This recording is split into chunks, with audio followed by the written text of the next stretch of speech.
পশ্চিমবঙ্গের যে অর্থনৈতিক যে অবস্থাটা সেটা খুব একটা যে উজ্জ্বল সেটা বলা ঠিক যায় না এখন। তো এই পরিস্থিতির মধ্যে যেটা আমাদের সব থেকে বড় একটা চ্যালেঞ্জ হবে যে প্রথম কথা, ট্যাক্স না বাড়িয়ে রেভিনিউ কিরকম ভাবে বাড়ানো যায়, সেটা হচ্ছে একটা বিরাট চ্যালেঞ্জ।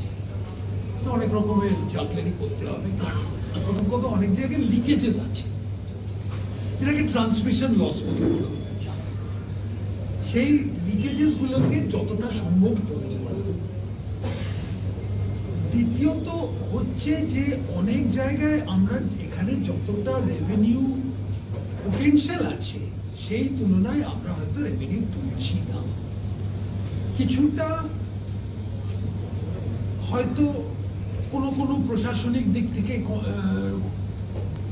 কিছু সমস্যা থাকতে পারে, কিছু কিছু হতেও পারে যে এর আগে যারা ছিলেন তারা হয়তো পুরো রেভিনিউটা তুলতে চাইও নি।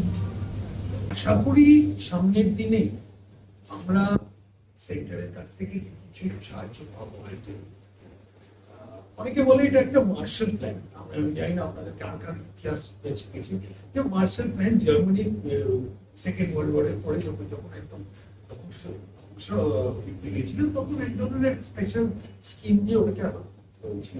পশ্চিমবঙ্গে হয়তো সেরকমই একটা কোন ধরনের মার্শাল প্ল্যান করতে হতে পারে।